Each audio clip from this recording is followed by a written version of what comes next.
Hello my dear all little champs, hope so all are good. कैसे हो आप सब लोग? ठीक है ना? तो आज का और एक नया सेशन आपके लिए एमबीआई के ऊपर से। एमबीआई का मीन क्या है बाबू? एमबीआई का मीन है मॉलिक्यूलर बेसिस ऑफ इनहेरिटेंस है। एकदम प्रीलिम से लेकर एडवांस मोड तक क्लास आपके लिए ला चुके हैं और बाद में भी लाएंगे। तो ऐसा आप देखते जाओ तो इसका प्लेलिस्ट आपको डिस्क्रिप्शन बॉक्स पे मिल जाएगा या तो फिर आई बटन पे भी मिल जाएगा, क्लिक करके देख लीजिए। क्योंकि पहले क्लास तक हमने कराया था, क्या कराया था? रेप्लिकेशन कराया था। तो आज का क्लास क्या है आपके लिए? ट्रांसक्रिप्शन है। आप लोगों ने बताया, क्या बताया? आप लोगों ने बोला सर बोर्ड थोड़ा विजिबल नहीं है, क्लियर नहीं है। Sorry to say my dear all little champs, आप लोग थोड़ा एडवांस मोड पे वीडियो को डालो और आराम से बोर्ड दिख सकते हो, ठीक है ना? तो और ये क्यों क्लियर नहीं है? मेरे पास अभी तक कोई डीएसएलआर वाला कैमरा ही नहीं है भाई, तो थोड़ा बहुत तो दिक्कत आएगी। हाँ, तुम्हारे पास है तो भेज देना, हम ट्राई करेंगे उससे रिकॉर्ड करने के लिए, ठीक है ना? अब तक तो क्लियर हो तो थोड़ा बहुत मैनेज तो करना पड़ेगा बेटा।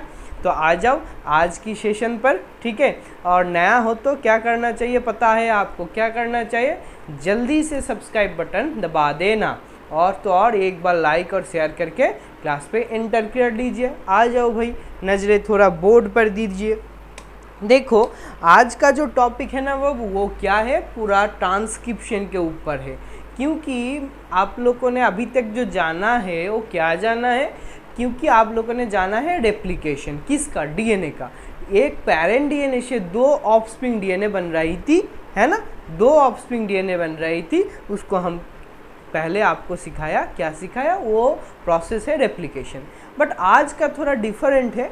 डीएनए से जब आरएनए बनेगी ना, उस प्रोसेस को हम कहलाएंगे या फिर बताएंगे। क्या बताएंगे? ट्रांसक्रिप्शन। तो जल्दी से आ जाओ, वो क्लियर करते हैं धीरे धीरे। पहले थोड़ा इंट्रोडक्शन व्यू भी ले लो बाबू। पहले इंट्रोडक्शन क्या व्यू है? ये क्वेश्चन कभी कभी आ चुका है एम्स पे, कभी आते थे, तो एक बार याद रख के जाइए। क्या? फादर ऑफ बायोकेमिकल जेनेटिक्स कौन है? बायोकेमिकल जेनेटिक्स का फादर क्या कौन है? तो फादर हम किसको बुलाते हैं? आप सिर्फ ये याद रखो, गैरार्ड, ठीक है? गैरार्ड, GARROD, ठीक है? या तो फिर आर्चिबल्ड गैरार्ड। आप याद रखते हो तो फुल याद रखो, या फिर ये आप टाइटल याद रखो गैरार्ड, ठीक है ना? उसके बाद बहुत सारे टाइम पर आप बोर्ड दे रही हो या फिर कोई भी एंट्रेंस एग्ज़ाम दे रही हो, बहुत सारी बार आया है आपका one gene one enzyme hypothesis. कौन सी साइंटिस्ट ने किया है? इन 1944 जो साइंटिस्ट ने बताया उसका नाम क्या है? जॉर्ज विडल और तो और एडवर्ड टटम। तो आप ये दो टर्म याद रख के चलो। एक क्या है? विडल, और दूसरा क्या है? टटम। ये थ्योरी की है, क्या किसका है? One gene one enzyme hypothesis. Clear है अभी तक? देखो, और इससे क्या आता है? और एक टर्म आता है, वो क्या है? एक्सोट्रॉप्स। सर आप इस टर्म को ही क्यों बता रही हो? ये क्वेश्चन आपको आ सकती है, बट क्योंकि आप एनसीईआरटी पे झांको तो बहुत सारी लाइन्स है, बट उससे जो इम्पोर्ट है ना, जिससे क्वेश्चन पहले आ चुके हैं या फिर बाद में भी आ सकते हैं, उस लाइन के लिए ही आपके वन सेट की तरफ से हम डिस्कस कर रही है। क्योंकि आपको वो जिस पॉइंट इम्पोर्टेंट है वही देख कर जाना है और वही रिविजन करना है। क्वेश्चन आते हुए तो वही से आएंगे, ठीक है? और क्योंकि बहुत सारे बच्चों को लगती है जो ये वाला जो चैप्टर है या फिर ये वाला जो कंटेंट है जेनेटिक्स का, ये बहुत सारी हार्ड है आपकी वर्ड में, तो ये हार्ड नहीं बच्चों, आराम से समझो, ये आपके पास इजी होता जाएगा। और धीरे धीरे से नोट करते जाइयो, ज़रूर होगा। और जो जब आप नोट करोगी ना, बाद में भी दिखोगी। ये कान में हेडफोन लगाकर मैं जो बोल रहा हूँ, सुनते सुनते आप नोट कीजिए, तो आपके पास इजी होगा। या तो फिर थोड़ी बहुत दिक्कत आ सकती है, क्योंकि बोर्ड पूरा कंटेंट से फिल है। क्योंकि हम आपके लिए एक वन सेट की तरफ से लाए हैं, गिफ्ट है आपके लिए, है ना? तो आ जाओ भाई। तो देखो एक्सोट्रॉप्स ये क्या है? ये क्या है? इसका मतलब आप आराम से देखते हो, obtain a number of mutants is called, क्या है बेटा? एक्सोट्रॉप्स, ठीक है? तो आप सिर्फ ये टर्म याद रख के चलो, नंबर ऑफ म्यूटेंट्स, ओके? उसके बाद आ जाओ ट्रांसक्रिप्शन यूनिट पर।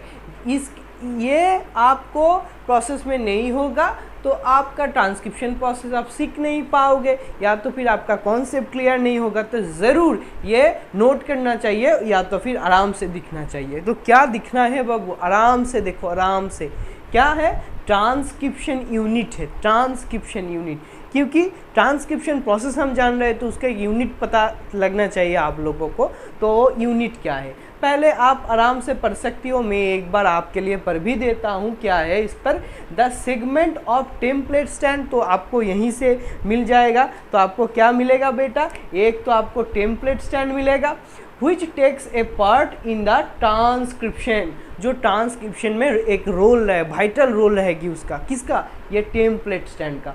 और तो और क्या मिलेगा बेटा? It has a promoter region. इस पे एक प्रोमोटर रीजन होगा, जो टेम्पलेट स्टैंड होगा ना बाबा, तो उस पे एक क्या मिलेगा? एक प्रोमोटर रीजन मिलेगा। उस प्रोमोटर रीजन का काम क्या है? इस प्रोसेस का एकदम शुरुआत में होगा, बिगिनिंग है, ठीक है।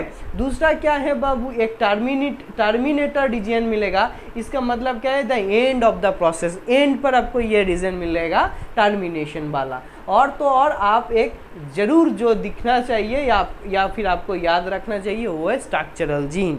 ये इसके काम के बिना आपका ये टोटल ट्रांसक्रिप्शन ऑर्डर आगे नहीं बढ़ेगा, ठीक है।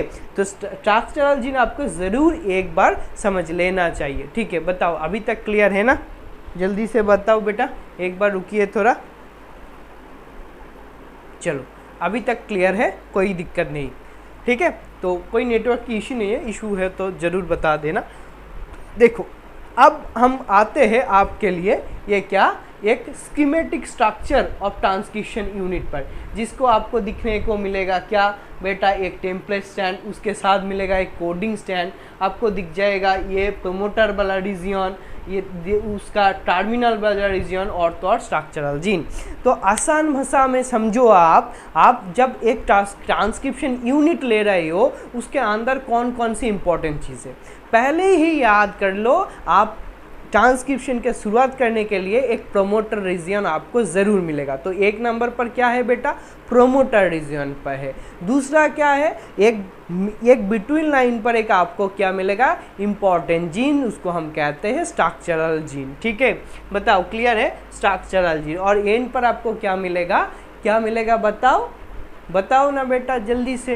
क्या? टर्मिनेशन रीजन, जिस पर ये प्रोसेस रुकेगी।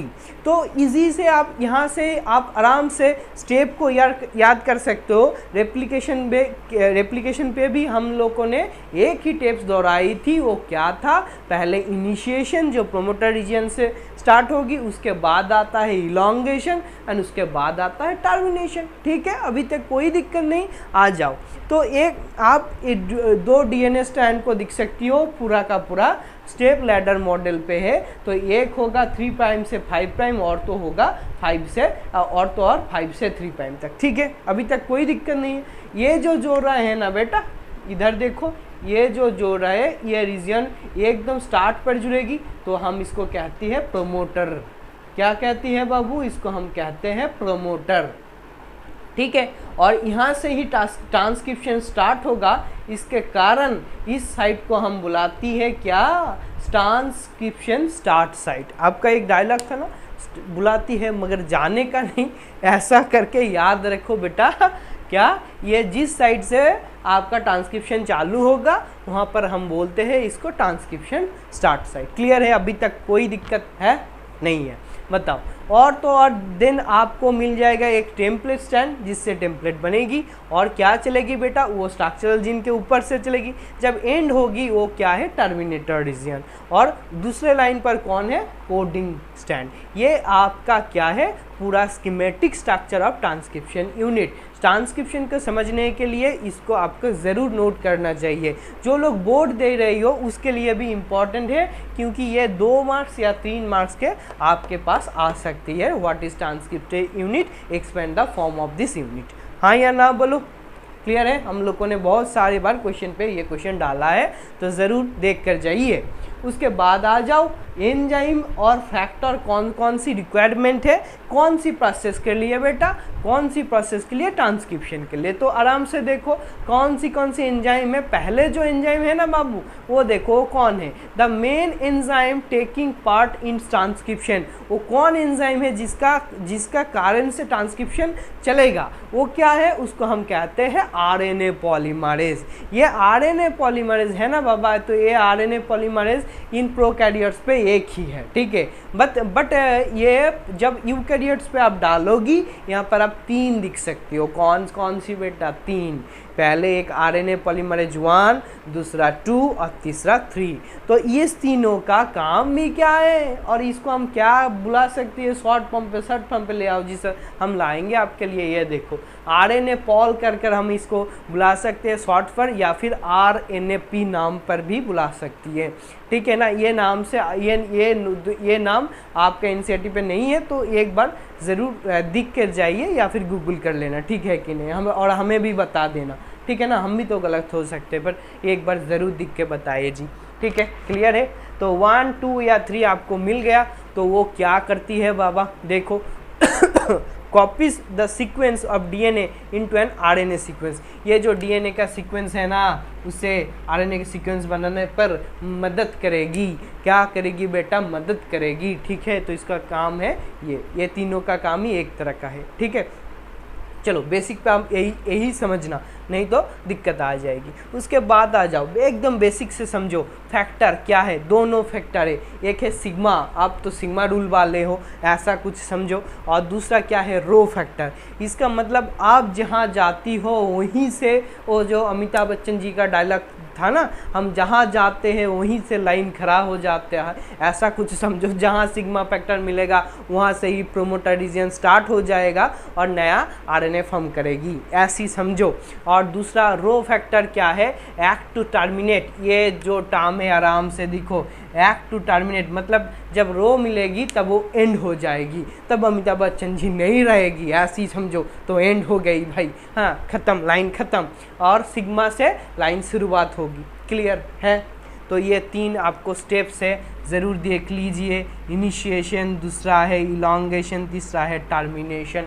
तो आपको पहले ही दिखेगा the process of transcription in bacteria पर एक डीएनए प्रॉपर हेलिक्स सीक्वेंस है जो 5 प्राइम से लेकर 3 प्राइम और एक 3 प्राइम से लेकर 5 प्राइम स्टैंड आपको मिलेगा।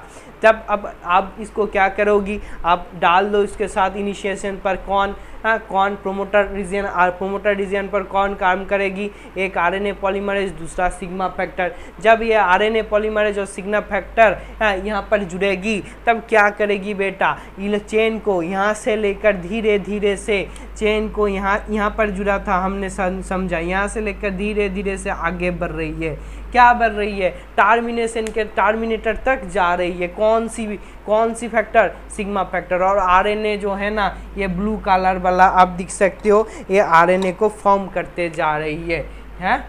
बताओ, ये एकदम बेसिक है, ये आरएनए को फॉर्म करते जा रही है। तो ये धीरे धीरे से बढ़ रही है, इलॉन्गेट हो रही है, इसके कारण इसका नाम है क्या, इलॉन्गेशन। देखो जी, कंसेप्ट इजी में समझ आ रही है कि नहीं आ रही है, तो ठोको लाइक और जल्दी से शेयर करो। पसंद आ रही है तो, नहीं आ रही तो बताओ, फिर से लाएंगे आपके लिए, ठीक है। ज़रूर देखो, आ जाओ।